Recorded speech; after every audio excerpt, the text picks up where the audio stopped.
ကဲယောဂီအားလုံးအချိန်မိနစ်30တရားအထုံးမှာဖြစ်ပါတယ်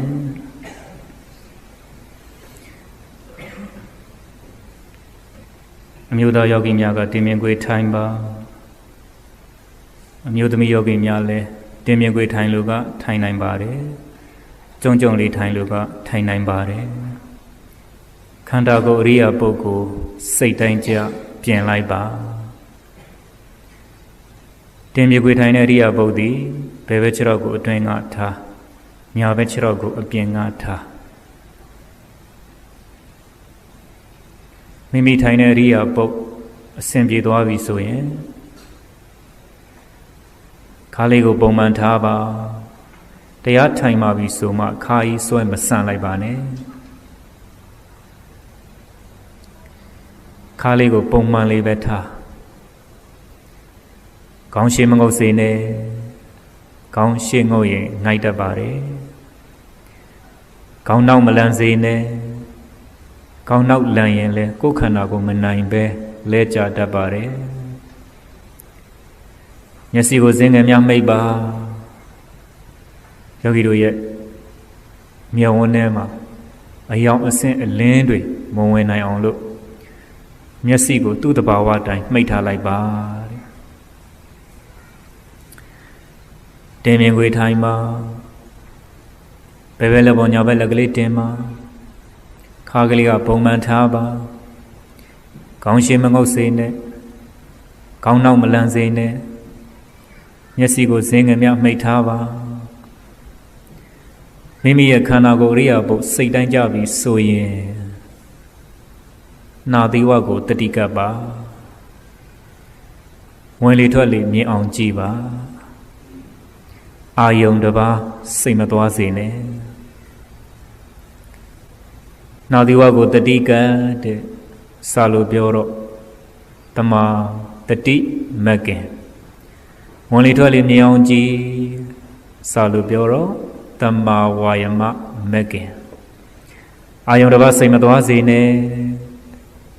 စာလို့ပြောတော့တမာတမာဓိမကင်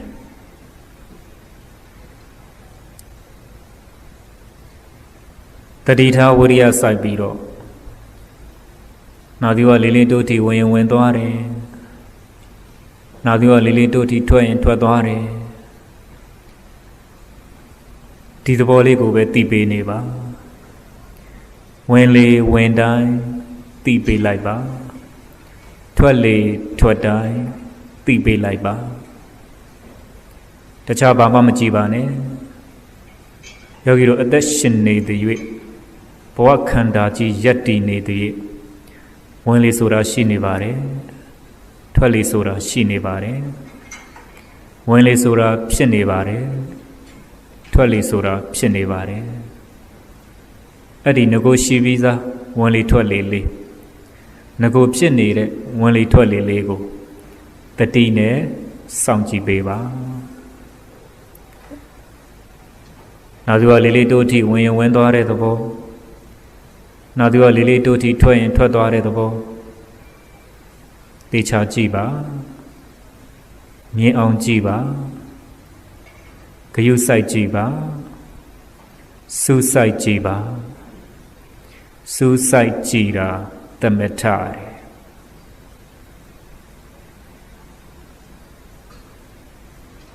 ယောဂီတို့အသက်ရှင်နေတဲ့ဝင်လေထွက်လေဆိုတာရှုရှိုက်နေမှာပါလောကထဲမှာယုံကံရှာဖွေသွားလာနေတုန်းကလောဘတွေနဲ့ဒေါသတွေနဲ့မောဟတွေနဲ့သွားနေတယ်လာနေတယ်ရှာနေတယ်ဖွေနေတယ်အဲ့ဒါလို့အဆိုးဆုံးတရားကိလေသာတွေခန္ဓာထဲမှာဝင်နေရယူနေတော့တတိဆိုတာမကပ်ဘူးတဲ့တတိဆိုတာမရှိဘူးတဲ့အဲ့ဒီတတိမကပ်ဘူးတတိမရှိဘူးဆိုရင်မိမိရဲ့နှာသီးစုံနှာသီးဝမှာဝင်လေလည်းရှိမှမသိဘူးထွက်လေလည်းရှိမှမသိဘူးဝင်လေလည်းဖြစ်မှမသိဘူးထွက်လေလည်းဖြစ်မှမသိဘူးသွားနေကြလာနေကြရှာနေကြပွေနေကြတူတူငါငါနေတိုင်းပဲမိုးလင်းအောင်မိုးချုပ် စာရေးဝေးနေရေးဆိုပြီးလောကထဲမှာကျင်လည်နေတယ်အရွယ်ဒီအိုမင်းရင့်ရော်လာတယ်ခန္ဓာကိုယ်တစ်ဖြည်းဖြည်းနဲ့ဇရာဘက်ရိုင်းပြီးတော့အသက်တွေသာကြီးလာတယ်ဝင်လေရှိမှမသိထွက်လေရှိမှမသိဝင်လေဖြစ်မှမသိထွက်လေဖြစ်မှမသိတတိတရားလေးတောင်မကိန်းနိုင်ဘူးဆိုရင်လူဖြစ်ခွင့်ရတဲ့ပထမအဆင့်ဘာအကျိုးရှိမလဲမိမိကိုမိမိသုံးသပ်ဖို့မိမိကိုမိမိအဖြေရှာဖို့မှန်ကန်တဲ့နှလုံးသွင်းမှုရဖို့ဆိုတာတတိကိန်းမှဖြစ်နိုင်ပါတယ်အခုယောဂီတို့ခန္ဓာကိုယ်အရိယဘုကြီးကိုကမ္မထအာယုံပေါ်တင်လိုက်တော့ဩဝင်လေလေးပါလားဩထွက်လေလေးပါလားဩနာသီဝမှာတွန်းတိုက်ပြီးတော့ဝင်သွားတဲ့သဘောလေးဩနာသီဝမှာတွန်းတိုက်ပြီးတော့ထွက်သွားတဲ့သဘောလေးအထင်ရှားအမြင်သာတွေ့ပါလိမ့်မယ်ဝင်လေပဲမလဲရှားစရာမလိုပါဘူးထွက်လေပဲမလဲရှားစရာမလိုပါဘူးသူ့တဘာဝတိုင်းနာသီဝမှာလေးလေးတိုးဝင်သွားတဲ့သဘောနာသီဝမှာလေးလေးတိုးထွက်သွားတဲ့သဘောရှိပြီးသားဒါလေးကိုတတိနဲ့စောင့်ကြည့်ပေးနေုံပဲဝင်လေဝင်မှသိပေးလိုက်ပါထွက်လေထွက်မှသိပေးလိုက်ပါတဘာဝကြကြပုံမှန်ရှူပါပုံမှန်ထုတ်ပါငကိုမူလသူ့တဘာဝခန္ဓာကိုယ်အသက်ရှင်နေတဲ့ဝင်လေထွက်လေဆိုတာရှိနေတာပဲတတိနဲ့မကြည့်လို့မသိကြတာဝင်လေဝင်မှသိပေးလိုက်ပါထွက်လေထွက်မှသိပေးလိုက်ပါအဲ့ဒီဝင်လေထွက်လေကိုပြင်းပြင်းကြီးလည်းမရှူနဲ့ဝင်လေထွက်လေကိုဖြည်းဖြည်းလေးလည်းမရှူနဲ့ဝင်လေထွက်လေပြင်းပြင်းကြီးရှူရှိုက်ထုတ်နေရင်ပင်ပန်းပြီးတော့မောတတ်တယ်ဝင်လေထွက်လေကိုဖြည်းဖြည်းလေးရှူထုတ်နေရင်တိမ်မွေလုံးလို့မသိဘူးတဲ့တခါတလေဝင်လေထွက်လေကိုမြန်နေရှူနေတယ်အဲ့လိုမြန်မြန်ရှူနေရင်လည်းပင်ပန်းတတ်တယ်မောတတ်တယ်ဝင်လေထွက်လေကိုဖြည်းဖြည်းလေးရှူနေရင်လည်းတိမ်မွေတော့မသိတာဘူးတဘာဝကြကြလေးပါပဲတဲ့ပုံမှန်ရှိနေတဲ့ဝင်လေလေးပုံမှန်ထွက်နေတဲ့လေလေးဒီသဘောတရားလေးကိုတတိနဲ့စောင့်ကြည့်ပေးနေုံပဲတတိထားဝရိယစိုက်အာယုံတစ်ပါးစိတ်မသွားစေနဲ့တတိထားဝရိယစိုက်အာစိတ်မသွားစေနဲ့ခန္ဓာကိုယ်အရိယပုဒ်တွေငြိမ်နေပါစေသမာဓိထူထောင်တဲ့နေရာမှာခန္ဓာကိုယ်အရိယပုဒ်တွေငြိမ်နေပါစေဝင်လေထွက်လေကိုသတိနဲ့ရှုမှတ်ပြီးသမာဓိမြင့်အောင်ကြိုးစားနေတဲ့အချိန်မှာခန္ဓာကိုယ်ရိမ့်တာရိုင်းတာလှုပ်တာလှဲတာကုတ်တာဖဲတာမဖြစ်ပါစေနဲ့အထူးသဖြင့်ဌိနမိတ်တာမဝင်မခံပါနဲ့အိတ်ချင်တဲ့စိတ်တွေငိုက်ချင်တဲ့စိတ်တွေတွေးချင်တဲ့စိတ်တွေငေးချင်တဲ့စိတ်တွေခန္ဓာထဲမှာအဝင်မခံပါနဲ့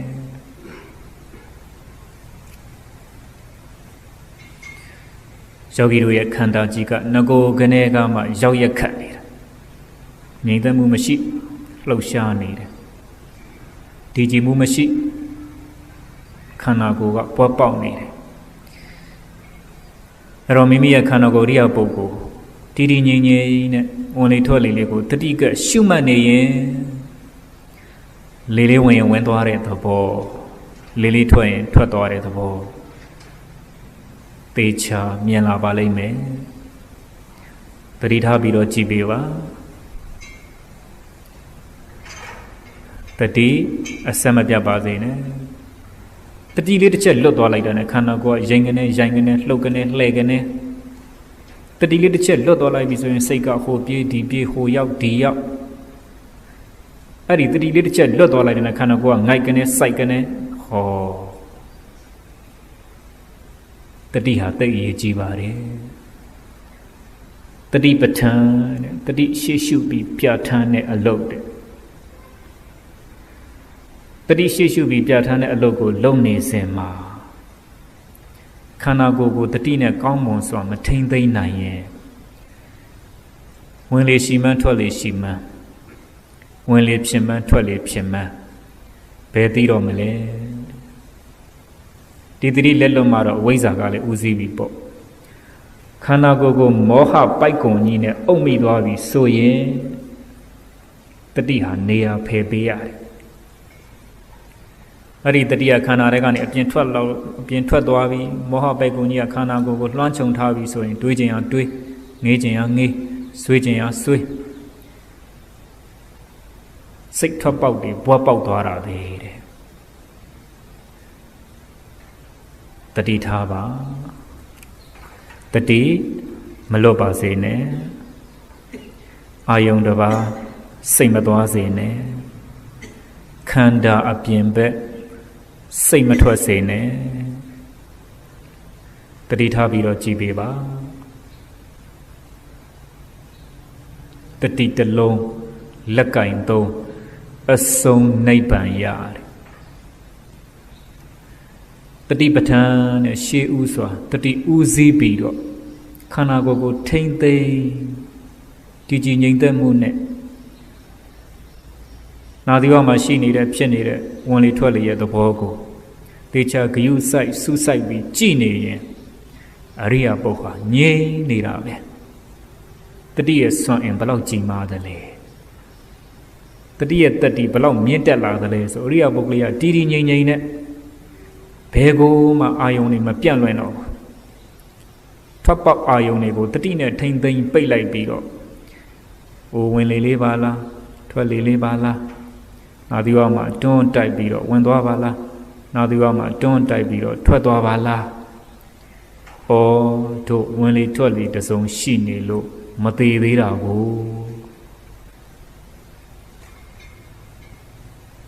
တတိဥစည်းပြီးကြည်မှသိနိုင်ပါတယ်ယောဂီတို့ဘာလို့သက်ရှင်နေတာလဲမသိသေးလို့လောကတဘာဝအများစုဒီလိုဖြေရင်ဖြေကြမယ်မသိသေးလို့အသက်ရှင်တာမဟုတ်ဘူးတဲ့ဝင်လေထွက်လေတစုံရှိသေးလို့အသက်ရှင်နေတာဝင်လေထွက်လေတစုံချုပ်မှတော့ယုံနံသေးပြီပေါ့အဲ့ဒီယုံနံမချုပ်ခင်ဝင်လေထွက်လေရဲ့အရှိသဘောအဖြစ်သဘောကိုတတိနဲ့မြင်အောင်စောင့်ကြည့်ပေးပါတတိထားဝရိယဆိုင်အာယုံတစ်ပါးစိတ်မသွားစေနဲ့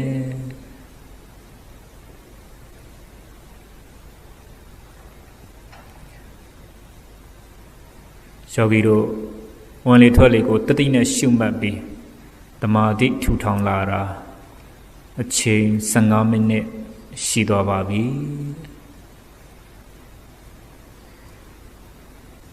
ဝင်လေထွက်လေကိုတတိနဲ့ရှုမှတ်ပြီးသမာဓိအားကောင်းတဲ့ပုဂ္ဂိုလ်များကခန္ဓာဘက်ကိုဉာဏ်လှည့်ကြည့်ပါသမာဓိအားနည်းသေးတဲ့ပုဂ္ဂိုလ်များကဝင်လေထွက်လေကိုတတိနဲ့ရှုမှတ်ပြီးသမာဓိဆက်လက်ထူထောင်ပါ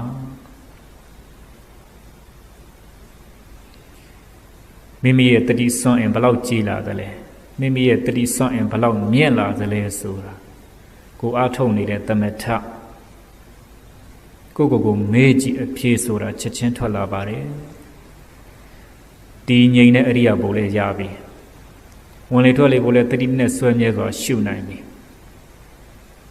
ခန္ဓာကိုယ်အပြင်ဘက်စိတ်ကိုလည်းနေရာမပေးတော့ဘူးဘယ်အာယုံနောက်မှာစိတ်ကိုမလိုက်စေတော့ဘူးအရိယာဘုံဟာတည်ကြည်ခိုင်ခန့်မှုနဲ့အစဉ်ပြေသွားပြီဆိုရင်ခန္ဓာဘက်ကိုဉာဏ်လှည့်ကြည့်ပါခန္ဓာဘာတွေပြောနေသလဲခန္ဓာဘာတွေဖြစ်နေသလဲခန္ဓာဘာတွေပြနေသလဲဉာဏ်နဲ့စောင့်ကြည့်ပါ ခန္ဓာကြီးကနာတယ်လို့ပြောမယ်ခန္ဓာကြီးကကျင်တယ်လို့ပြမယ်ခန္ဓာကြီးကပူတယ်လို့ဖြစ်မယ်ခန္ဓာရဲ့သဘောတွေခန္ဓာမှာဘာတွေရှိသလဲနာမှုကျင်မှုပဲရှိမယ်ခန္ဓာမှာဘာတွေပြမလဲကြိုက်မှုခဲမှုတွေပဲပြမယ်ခန္ဓာမှာဘာတွေပေါ်မလဲပူမှုအေးမှုတွေပဲပေါ်မယ်ခန္ဓာကြီးရှိနေမှာတော့နာကျင်မှုတွေကြိုက်ခဲမှုတွေညောင်းထုံမှုတွေပူအေးမှုတွေစူအောင်မှုတွေတခုမဟုတ်တခုရှိနေမှာပဲတခုမဟုတ်တခုတော့ဖြစ်နေမှာပဲအဲ့ဒီနာကျင်ကြိုက်ခဲညောင်းထုံပူအေးစူအောင်ဆိုတဲ့ဝေဒနာတံဖောက်ပြန်မှုတွေဟာဘယ်မှာရှိသလဲခန္ဓာမှာရှိတယ်ဘယ်မှာဖြစ်တယ်လဲခန္ဓာမှာဖြစ်တယ်တရားရှာခန္ဓာမှာတွေ့တရားရှာလျင်ခန္ဓာပင်ထိုရှင်မိန်တော်မြတ်ဣဇဒမှာဉာဏ်ဖြင့်ရှာတတိရှုရကတ်တယ်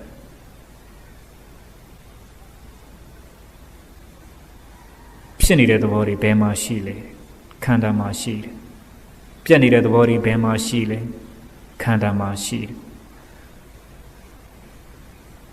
ဒါကိုတတိရှိထားပြီးနောက်ကပညာနဲ့ကြည့်ရင်ဖြစ်လာတဲ့သဘောတွေရဲ့ပြတ်ခြင်းပြတ်ဖို့အတွက်ဖြစ်လာခြင်းဆိုတဲ့သဘောတရားတွေကိုယောဂီတို့သိချမြင်လာပါလိမ့်မယ်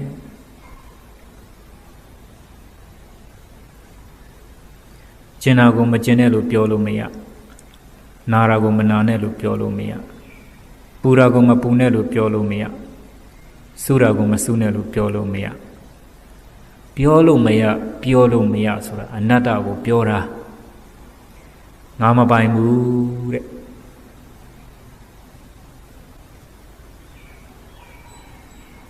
အဲ့ဒီငါမပိုင်တဲ့သဘောတွေကိုနောက်ကဉာဏ်နဲ့ပဲစောင့်ကြည့်ပေးရဖြစ်လာတဲ့သဘောတွေပြတ်တယ်ဆိုတာကဉာဏ်ကဆုံးဖြတ်ချက်ချပေးတာခန္ဓာမှာဘာတွေပဲပေါ်ပေါ်ဘာတွေပဲဖြစ်ဉာဏ်နဲ့သာစောင့်ကြည့်တဲ့မကြည့်လေသူကပြနေမှာပဲခန္ဓာကြီးကတော့အချိန်နဲ့မြဝေဒနာတွေဓာတ်တွေဖောက်ပြန်မှုတွေပြောလဲပြောနေမယ်ဖြစ်လဲဖြစ်နေမယ်ပြလဲပြနေမယ်ယောဂီတို့ကဉာဏ်နဲ့စောင့်မကြည့်လို့အနိစ္စမမြဲတဲ့သဘောကိုမတွေ့တာဒုက္ခဆင်းရဲတဲ့သဘောကိုမတွေ့တာအနတ္တငါမပိုင်တဲ့သဘောကိုမတွေ့တာ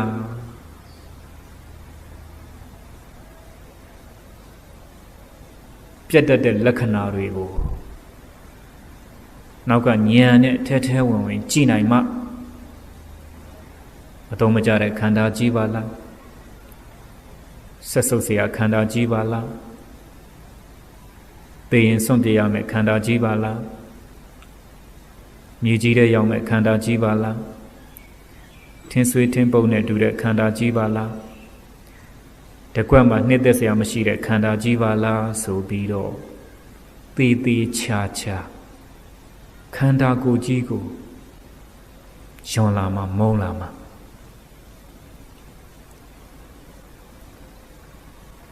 ခန္ဓာကိုယ်မလို့ချင်အောင်ဘယ်သူကိစ္စလဲဉာဏ်ရဲ့ကိစ္စခန္ဓာကိုယ်ယွန်အောင်ဘယ်သူကိစ္စလဲဆိုဉာဏ်ရဲ့ကိစ္စခန္ဓာကိုယ်မုန်းအောင်ဘယ်သူကိစ္စလဲဆိုဉာဏ်ရဲ့ကိစ္စပေါ်ကျင်တာပေါ်ပါစေခန္ဓာကြီးကပြနေမှာပဲတယောက်နဲ့တယောက်ဘယ်တူမလဲညောင်းတဲ့လူကညောင်းနေမှာပဲကျင်တဲ့လူကကျင်နေမှာပဲပူတဲ့လူကပူနေမှာပဲ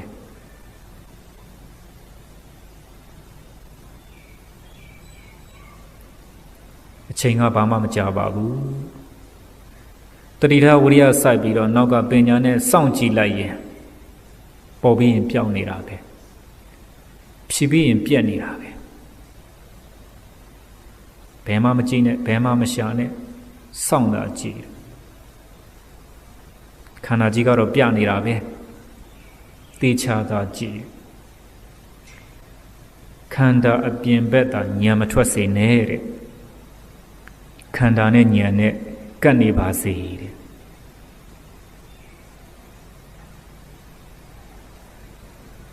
ခန္ဓာတစ်ချက်ဉာဏ်တစ်ချက်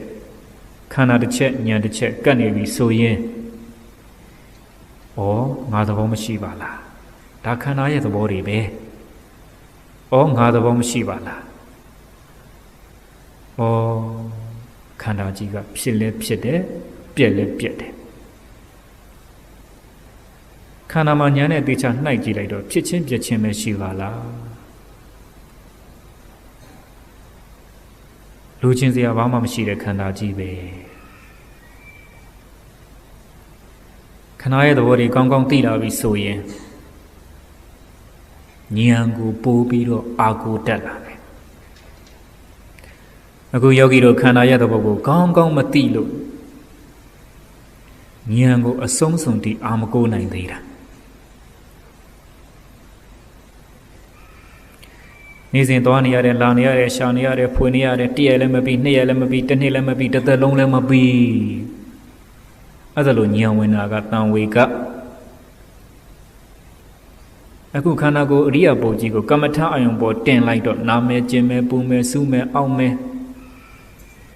မခံစားတဲ့ဒုက္ခတွေကိုဉာဏ်နဲ့စောင့်ကြည့်မှ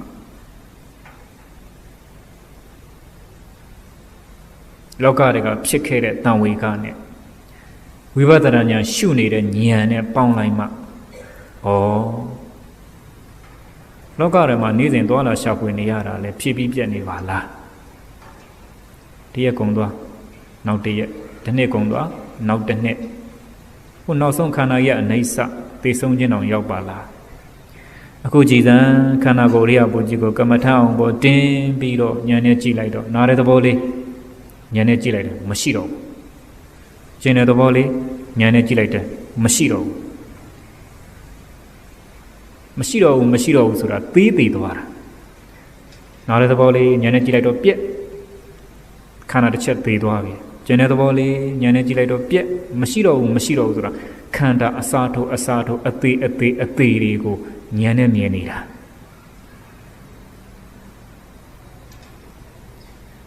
ခဏခဏသေနေတဲ့ခန္ဓာကြီးပါလားခဏခဏသေနေတဲ့ခန္ဓာကိုဉာဏ်နဲ့ကြည့်မှမြင်တာဗျခြေကဖြစ်ပြနောက်ကမဲ့ခန္ဓာတစ်ချက်ဉာဏ်တစ်ချက်ဆိုတာချက်တိုင်းမှာခန္ဓာကြီးကသေးသေးပြတယ်အဲ့ဒီခန္ဓာရဲ့ခဏခဏသေနေတဲ့သဘောတွေမြင်မှဒါကနိဗ္ဗာန်ကိုပို့မဲ့ဉာဏ်ပဲကွယ်ပြသိလာမှာလောကသဘာဝတန်ဝေကလောက်နဲ့နိဗ္ဗာန်မရောက်ဘူးဓမ္မသဘာဝဉာဏ်နဲ့ရှုနိုင်မှနိဗ္ဗာန်ကိုရောက်တာဗုဒ္ဓဘာသာရဲ့ပန်းတိုင်ဟာနိဗ္ဗာန်ပဲ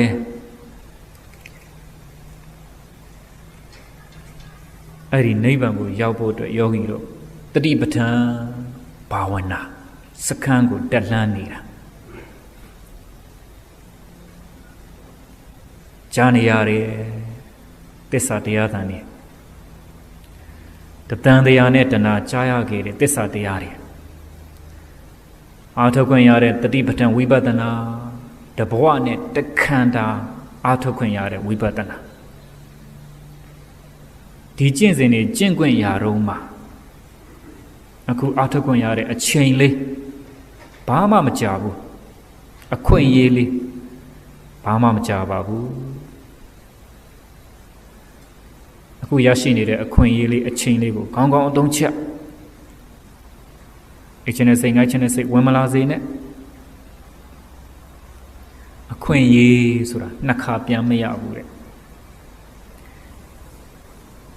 အခုအားထုတ်နေတဲ့အခွင့်အရေးလေးအချိန်မိနစ်30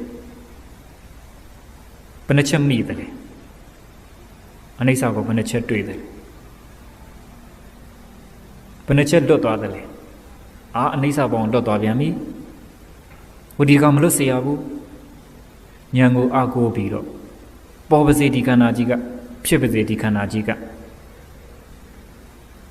ညာနဲ့ထိုးထွင်းပြီးကြည်လိုက်ပေါ့ဝိပဿနာဆိုတာငါအလုံးမှမဟုတ်ပဲညာအလုံး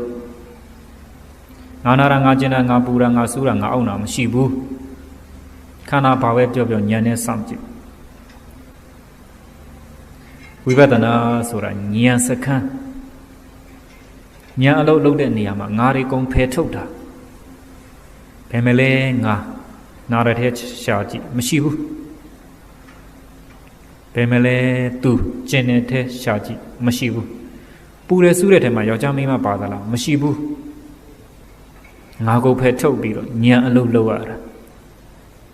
ဒါဝိပဿနာစခန်းတတိပဋ္ဌာန်ကျင့်စဉ်စခန်းနဲ့တို့လုပ်နေတဲ့အလုပ်ကတန်ဖိုးရှိတဲ့အလုပ်ဘလောက်ထိတန်ဖိုးရှိသလဲဒုက္ခတွေချုပ်ငြိမ်းရုပ်သိမ်းတဲ့နိဗ္ဗာန်ထိဓာတ်ရိုက်ပို့ဆောင်ပေးတာခုယောဂီတို့ကျင့်စဉ်ကျင့်နေတဲ့တတိပဋ္ဌာန်ဝိပဿနာဆိုတာအကွေးအကောက်လမ်းမဟုတ်ဘူးလှက်ပတ်သွားတဲ့လမ်းမဟုတ်ဘူးဧကာယေနောတဲ့တကြောင်တည်းသောလမ်းတယောက်တည်းသွားရမယ့်လမ်းဘုရားရှင်လျှောက်ခဲ့တဲ့လမ်းသာသနာတွင်မှာရှိတဲ့လမ်းနိဗ္ဗာန်ကိုပို့ဆောင်တဲ့လမ်းနဲ့အခုယောဂီတို့အဲ့ဒီမက်ကင်လမ်းပေါ်မှာရှောက်နေတာပဲနောက်လည်းမကြည့်နဲ့ဘေးလည်းမကွေ့ကောက်နဲ့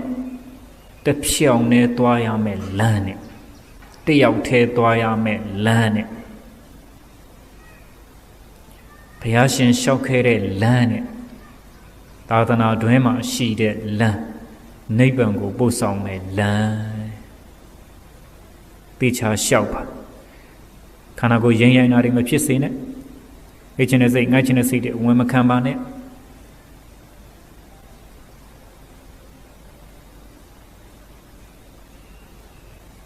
အနိစ္စကိုမြင်ခွင့်ရမယ်တရားတွေပိတ်ဆို့တတ်တဲ့နိဝရဏတရားတွေဖယ်ခွာထားအနာကိုအကမခံနဲ့တတိထားဝရိယစိုက်ပြီးတော့ခန္ဓာမှာပေါ်လာသမျှတွေကိုဉာဏ်နဲ့သာစောင့်ကြည့်ပါ